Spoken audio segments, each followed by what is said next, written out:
Look at these 3 words written larger than the rest, with a special pride never written before or since. Tall words proudly saying, "We the people." Good evening, ladies and gentlemen. Welcome to a very special episode of Remedial Civics, where we'll be doing something a bit outside of our usual wheelhouse. Now, we mentioned last week that usually we like to stick as strictly as we can to legal issues. We kind of don't like experts getting online and talking about things they are not experts on. Right. Although I actually can't call myself an expert because I haven't paid the bar the money they require to call yourself Well, don't tell people that. an expert. They might watch this. Or specialists too. They like to control that word. But Yeah, I no, guess no somebody specialists. that has a doctorate in law is Yep. talking about legal issues. But we're under a legal doctrine called opening the door, which basically says that if somebody else discusses or brings into evidence Right. something which is ordinarily not allowed, you're then allowed to talk about it. So we're going to be doing that. And we will do that in answer to pretty much any question we get in our comment section. Anyway, so the question we're answering is, do you want to read it? I think you got Joel Watts? Oh, yeah. From Joel Watts. Yeah, I'll read it again. I guess everyone else will need a refresher too since it's been a week. Joel Watts says, love the Andor series. What's your reaction to YouTubers saying Andor is a Marxist allegory? Yeah, and we said last week we don't really react to that at all. In fact, I wasn't aware anybody had said that Yeah. until after reading this comment and was sort of like down for the rest of the day. Like it sort of ruined my day to know that anybody thinks that, because it's it's neither an allegory, as we went into in exhaustive detail last week, nor is it Marxist. And Spoilers. Are we going into that right now? I guess, yeah. We'll just answer the question. The answer is no. It's short not. answer. I mean, and it's the fact that anybody would think it is really kind of outrageous to me, because so much of media that comes out nowadays is blatantly Marxist. And just, for the information of those of you watching this, you are talking to or listening to two of the most reflexively knee-jerk accusatory people on earth when it comes to calling things Marxist. I think everything's Marxist. My producer is nodding her head behind the computer right now. Have I ever watched something I didn't accuse of being Marxist? I mean... Yeah, Andor. Yeah, Andor. I mean, but it's rare. I mean, I'll see it everywhere because we got to be on guard against it. Constant vigilance. It's that... It killed 100 million people. You can't just leave that in the history books. But anyway, we're going to explain to you why Andor is not a Marxist show. Last week we explained why it is not an allegory. Now is the reason why it's not a Marxist show. Well, he sent us videos to watch, and we did, and I watched one of them in its entirety. Yep. I think you did too. I did, and it didn't really make the argument for why Andor is Marxist. No, it's by a YouTuber by the name of Damien Walter. And it's entitled, Andor is a Marxist Story. I think you may have realized it wasn't an allegory after filming the whole thing and just didn't cut those parts. But anyway, it doesn't really make the argument for it being a Marxist story. It kind of just says, here's different things that are elements of Marxism. Like here's the idea of alienation. Here I've kind of sloppily grafted that onto Andor. Well, let's be nice to the guy. I'm sure he tried. He uses the part on Andor's homeworld, with the kids. Yeah. As he says that's supposed to be emblematic of primitive communism. Yeah, which, I mean that's not good, sure, but I'm sure he tried to, that was do his job. And then he claims that Mon Mothma is an allegory or metaphor for the bourgeoisie. Yeah. Do we have? Mon Mothma doesn't have a job, as far as we can tell. I don't know that she owns any means of production. Taking alienation as an example, so sort of a pivotal, fundamental concept in the Marxist. Hate to call it an ideology because that's one of his words, but in the Marxist schema framework for interpreting the world. It's certainly to early Marxism very fundamental. He writes about it less in his later years. Sure. Marx picks up on his idea of alienation by sort of borrowing from Hegel. Sure. And what Hegel expresses is the idea that human beings create culture, but then culture ends up being something separate and apart from those people. So something that is from us ends up being apart from us. That's alienation. Marx, because remember, Marx is dialectical materialism. Right. Hegel is dialectical idealism. Ideas develop over the course of history, and because of that lead to cataclysmic changes in history. Marx is like, nah, science is all the rage. We can't have ideals. Everything's got to be material. That's kind of his whole deal. He calls it scientific socialism, or I guess at least Engels calls it scientific socialism. Right. This is getting a bit ahead of ourselves. Yeah. But anyway, Marx picks up on that, materializes it, and makes it about the product of man's labor. Because man's labor is natural, but under a capitalist system, that labor is appropriated from him, and he is forced to create something that is neither for his use nor for his benefit. Okay. He is alienated from that product of his labor. So, culture too, to use the Hegel example, Hegelian example, that would also be the product of man's labor, because man's labor is fundamental in the Marxist view. So a proper example, if you were trying to make an argument for Marxism and/or for alienation, would be the prison. That would be a much better example. Yeah, that makes sense. That's not what this guy uses. No, he uses. This guy says that Andor is subject to alienation when he is removed from his home world where all those kids lived. Yeah. Canary, I think they called it. Canary.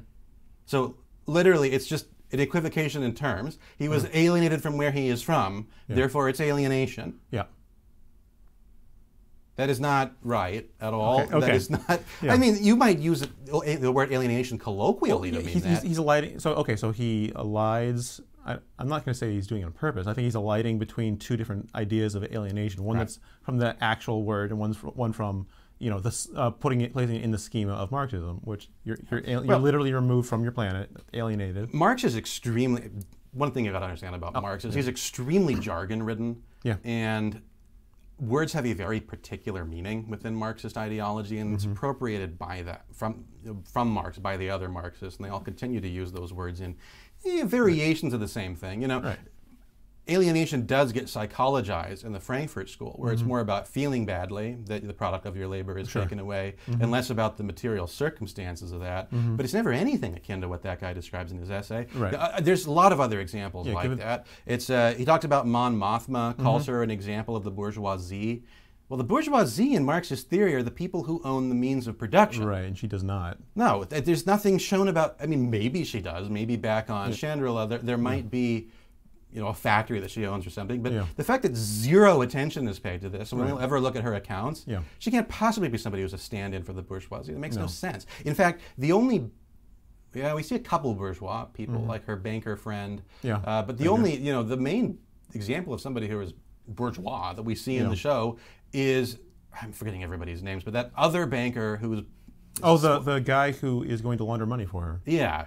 Spoiler alert, but that guy who comes in is going to launder money. She specifically dislikes him because she views him as beneath her for being a member of the bourgeoisie. Yeah, well, a sort of black market, darker version, but yes. Well, then the lumpen bourgeoisie. Yeah.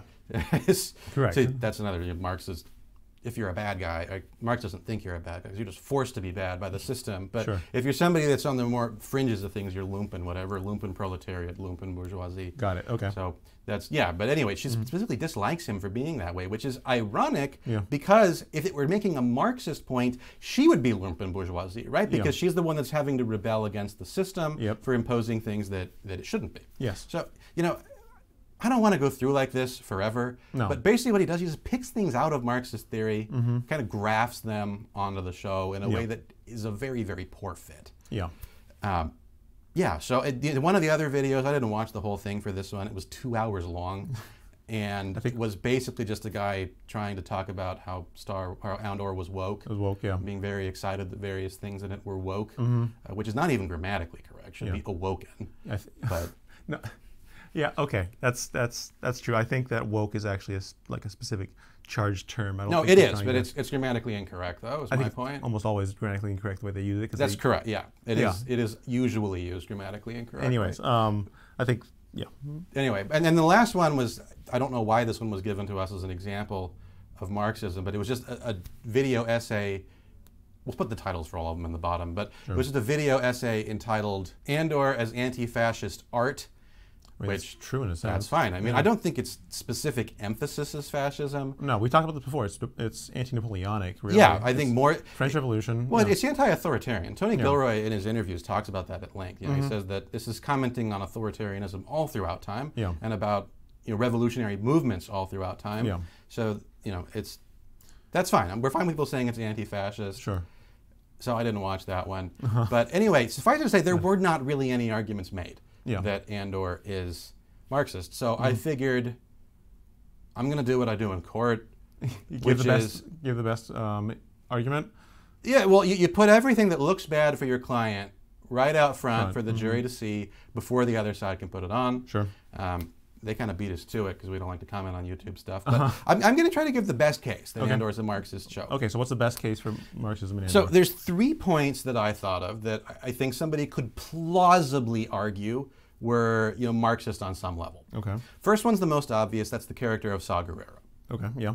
Now, Saw Gerrera is a violent radical. He is trying to overthrow the existing regime to install, we don't really know what, probably calls himself an agrarian reformer. But which actually, the character as originally conceived by George Lucas when he was planning his live-action show decades ago, was referred to in his notes as Fidel.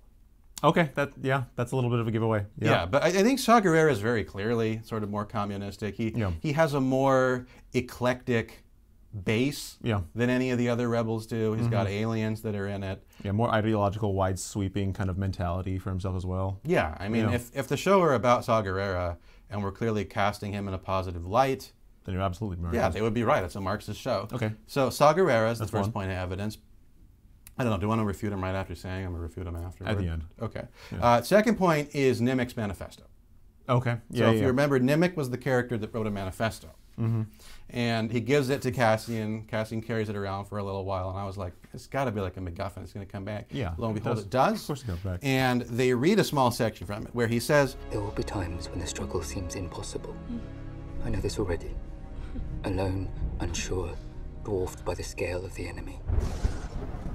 Remember this. Freedom is a pure idea. It occurs spontaneously and without instruction. Random acts of insurrection are occurring constantly throughout the galaxy. There are whole armies, battalions that have no idea that they've already enlisted in the cause. Remember that the frontier of the rebellion is everywhere, and even the smallest act of insurrection pushes our lines forward. And then remember this. The Imperial need for control is so desperate because it is so unnatural. Tyranny requires constant effort. It breaks. It leaks. Authority is brittle. Oppression is the mask of fear. Remember that. And know this. The day will come when all these skirmishes and battles, these moments of defiance will have flooded the banks of the Empire's authority, and then there will be one too many. One single thing will break the siege. Remember this. Try. So the reasons why I'd say that it's Marxist, I think, should be fairly obvious. Yeah, the superficial things. Yeah, really. the inevitable course of history into the Marxist fold, right? I mean, because that's kind of central to Marxist theories. People know that, right? Like, Marxism is not just the oppressor-oppressed dynamic. Okay. Although that is kind of pivotal and central to Marxism. Right, it's big. What are you Marxism's first and foremost a theory of history. Yeah. It's where we came from and where we're going. And we go through phases, and the inevitable, and that's part of why it's important that Marxism is dialectical materialism, because it's a scientific law to Marx that we are going to progress from this capitalist phase into a socialist phase, and then eventually to a phase of communist utopia. I could see why somebody would read what Nimic says here, where he says, that tyranny is unnatural, requires constant effort. There are people enlisted in the cause who don't even know it, who are fighting for their freedom and independence. Right. I could see how you could sort of graft that into a Marxist mold. Right. Yeah. And then the last point that I want to look at is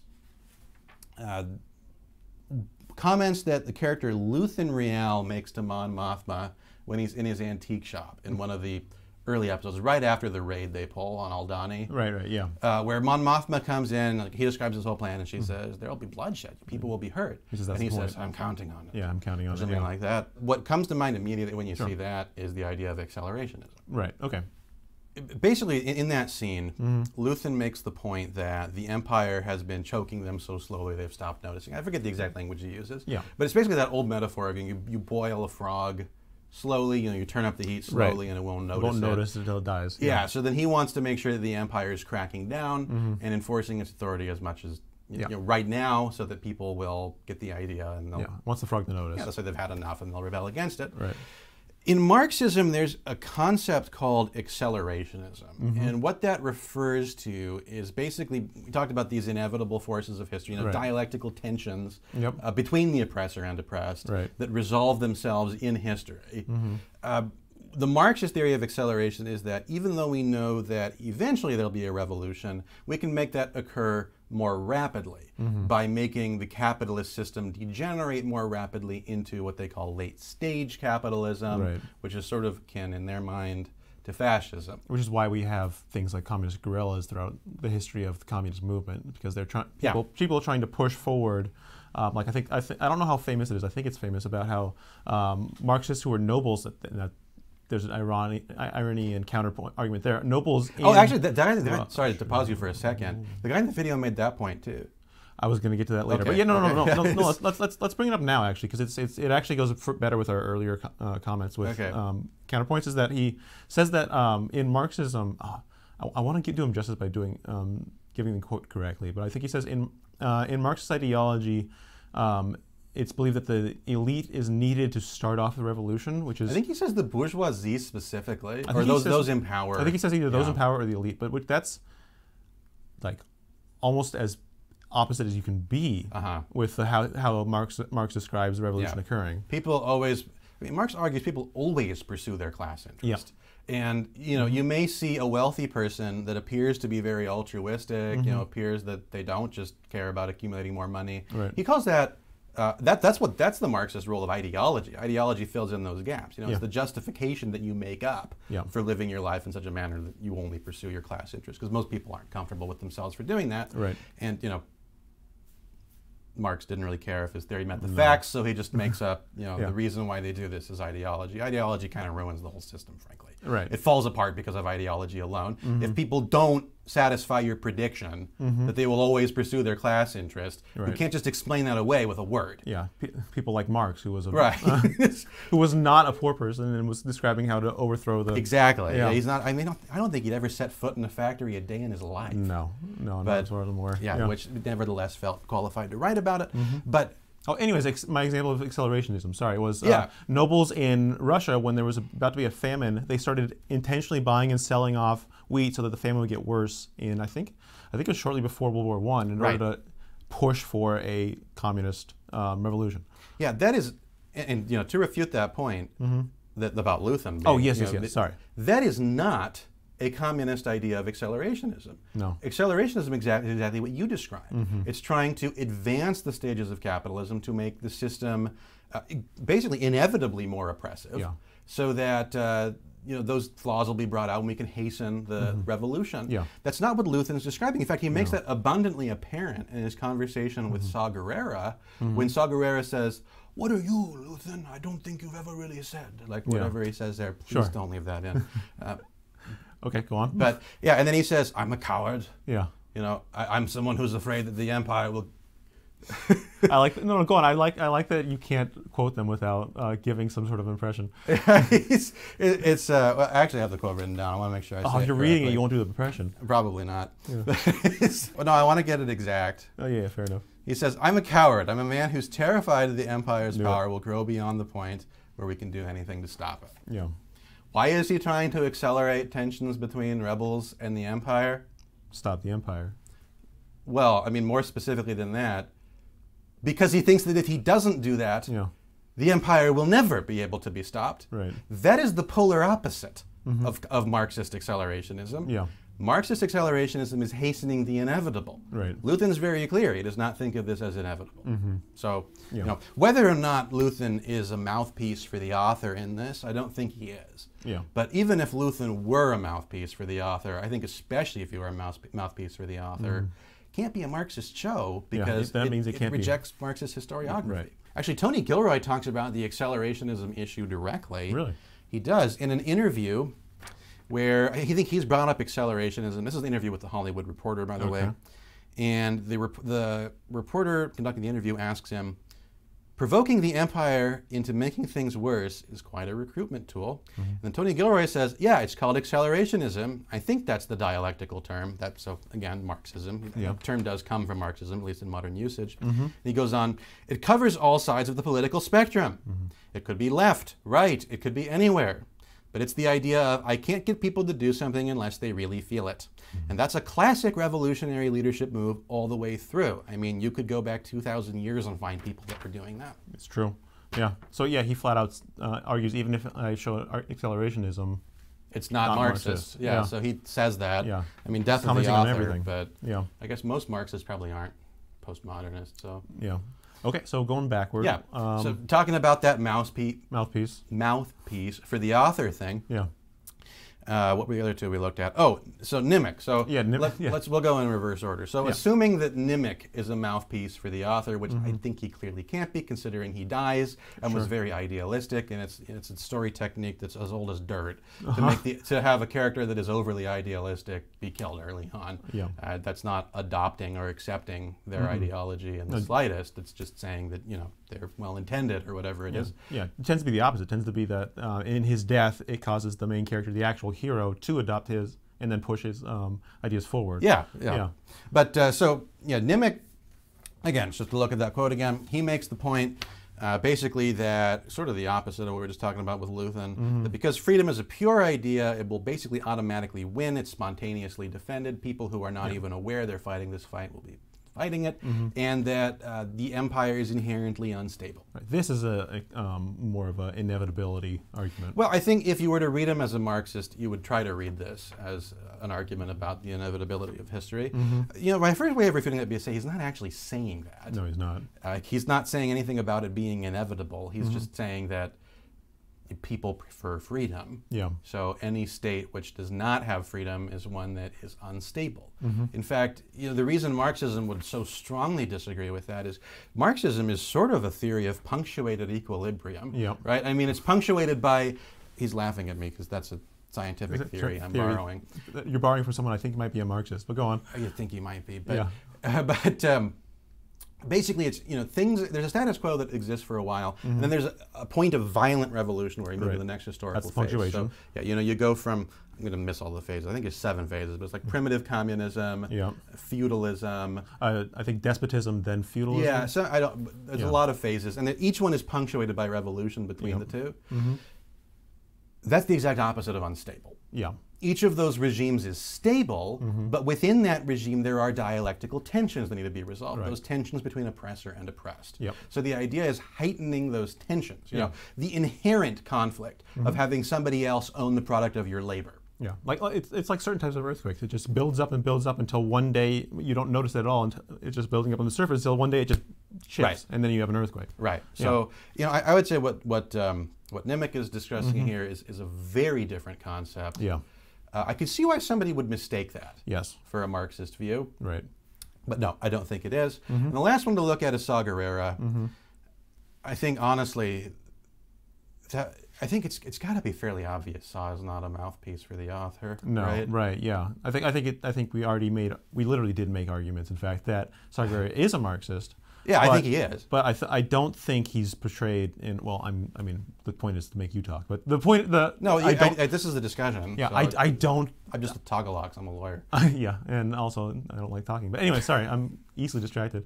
Saw Gerrera is not shown enough and shown in the right light to be someone we're supposed to be approving of in general. He's like literally losing his mind and suspicious of everyone around him, including his oldest men, as soon as Luthen casts doubt on them. Yeah. Like, he's not written to be somebody that we admire. Right. Yeah, and it's, significantly, I think he is pretty clear. He just wants to tear down the system. Right. But every other character that we see in this show is fighting for what I would call an actively conservative agenda. Yeah. They are fighting to preserve what the empire destroyed. In the Marxist schema, they're wanting to go back to an earlier phase of the dialectic. Yeah.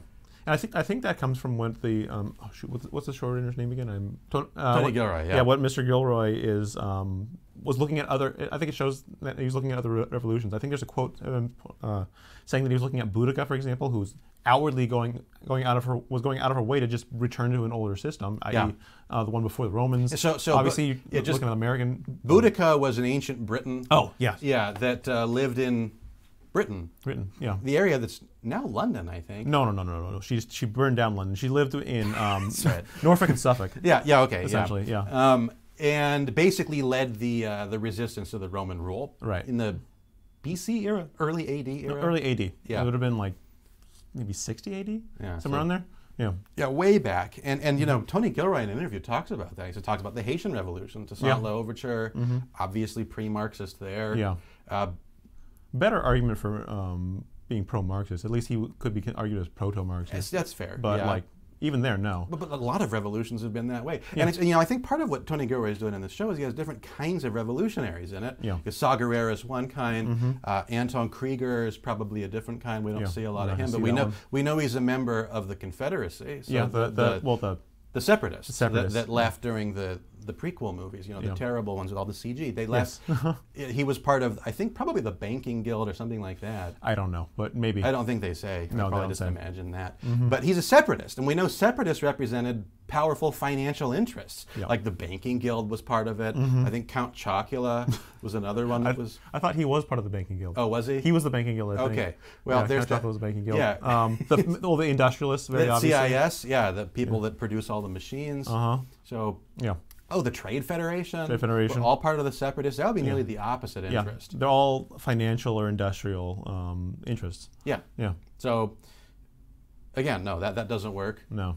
The show is filled with things that, had they wanted it to be Marxist, there was a much easier, frankly, a way more trite option right on the table they could have grabbed. Well, my first thought is, one of the reasons I think of it as anti-Napoleonic, well, A, because I think there's a good argument to be made, and we've talked about this before, that the original Star Wars was more anti-Napoleonic than it was anti-fascist. For sure. But more importantly, the way that all the police, the way that's exactly what I was about to get into. Is that is the police state on I want to say French. That's the guy's name. Ferrix. Thank you. On Ferrix, where it's the corporation controlling, and then if they the whole Morlana sector, and then if they cause trouble, then the department will get involved. That it falls into the same way that the French Revolution distributed all their territory into departments, and how as long as you're not making trouble for them, they don't bother you. So there's a lot of causes a lot of corruption on the lower stages of people. Even if there's a problem, we'll just act like there isn't.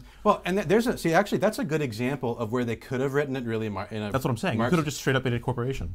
They could have made the whole thing done by a corporation, or they could have made the whole thing done by the government. Yeah. They specifically show that the reason this corporation exercises authority so poorly is because they're worried about the government getting mad at them for various things. Yeah. It's not the profit motive that makes them bad. Yeah. It's not the fact that they're extracting the surplus value of anybody's labor. Right. It's the fact that it's organized really on the French model. Right. And I think it shows that fairly eloquently. On Ferrix, they show the same thing. It would have been very easy to show the people of Ferrix, that's where the planet with all the salvagers and stuff. Yeah, with the bricks. Would have been, the bricks. It would have been very easy to show them as already oppressed because they have to work in a job where they're salvaging stuff. Right. In fact, that's been done in Star Wars. We saw that done.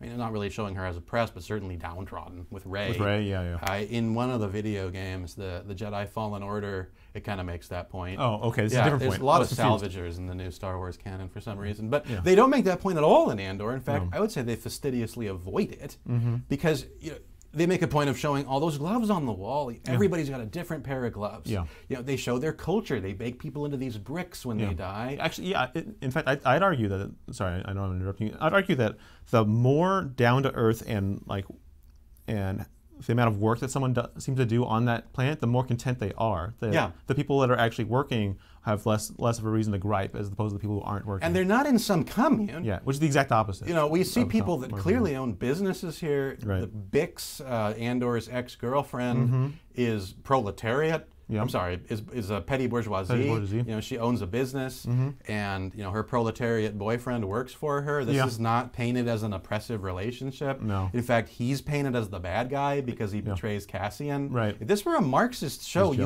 there's just no reason to write it that way. It's actively counter to the message that you're trying to get across. Right. I mean, if it's supposed to be Marxist, it's very poorly written. Right.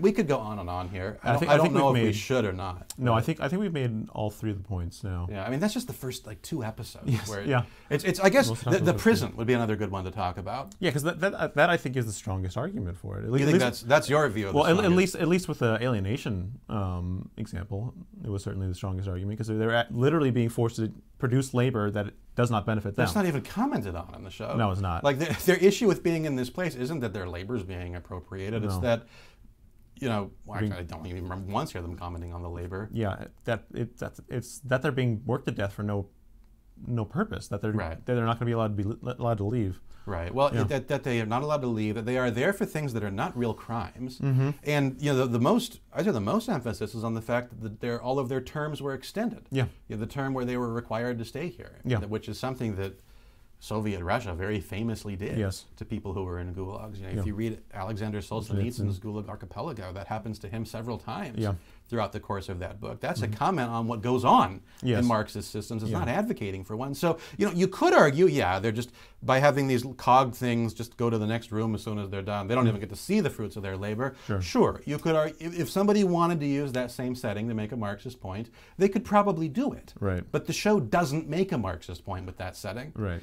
The point they ultimately make in the Narkina 5 prison is that power doesn't panic. Yeah. Because when they kill all the people on level 2, I think it was level 2, they did it because the prisoners got wind that nobody was going to be released, so that somebody panicked and had all of them executed. Right.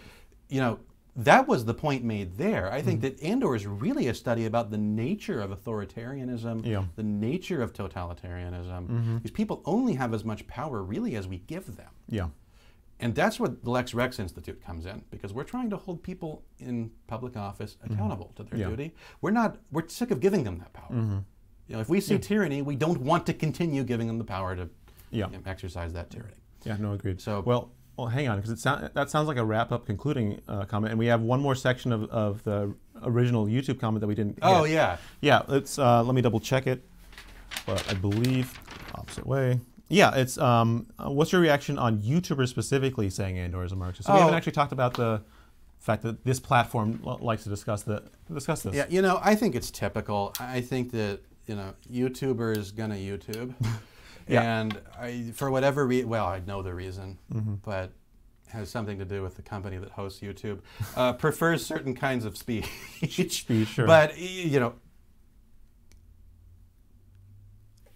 Andor is good. Okay. It's the first Star Wars show that's come out, like ever, that's any good. Sure. The first season of Mandalorian was okay, but it really went downhill. But go on. It's like actually like a good show. It's like yes, a compelling drama. Yeah. And I think that Marxists just want to appropriate that. There's something good. They want to say, hey, that's our thing. Yeah. So if you like that, you like the thing that we like. It's, Marxists have a history of trying to steal stuff that they like. I mean, they do it with your wallet every single year. Like listen to Bernie Sanders. Now I'm going to get every Bernie Sanders supporter saying he's not a Marxist. He's a democratic socialist. Yeah. Okay. Yeah, but Marxism is socialism, and he advocates for democracy. So. Right. Do the math. I guess Bernie Sanders supporters can't do math or they wouldn't support Bernie, but, because of his economics. But anyway, it's... kind of went on kind of blew a gasket there for a little minute. But moving on, go on. He's always trying to take other people's things that he likes, usually their money or their health care or whatever it is, and give it to people that didn't do anything to acquire it and have no right to it. And I think that's... talking about Bernie Sanders? Talking about the YouTubers that comment on Andor. Okay.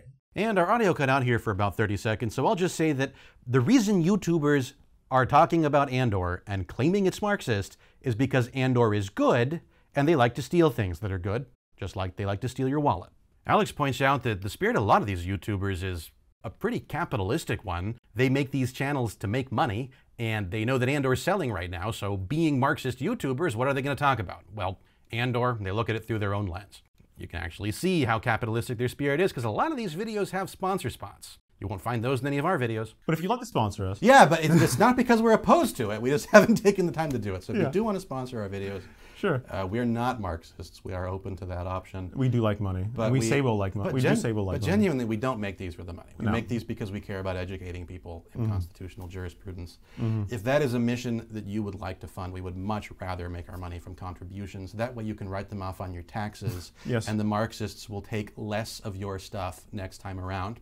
So if you enjoyed this video, consider making a donation. We're not going to make you because we are not Marxists and we don't make people hand us their money. Sure. But consider it, and consider clicking on the bell icon and subscribing. Liking and subscribing, yeah. So hopefully, Joel Watts, that answers your question. If it didn't, feel free to leave a follow-up. And anybody else who hates my comments on Bernie Sanders or something else, I thought I was going to incur ire for. If we haven't answered his question in 2 videos over the course of a week that are probably over 10 minutes long each, leave an angry comment. I think that'd be justified, Joel. Well, we give 30-minute consultations, free 30-minute consultations. That's true, yeah. So maybe it takes 30 minutes to answer a legal question. I don't know. But anyway, thanks for watching, folks. Have a great night, and we will see you again next week. Have a good night.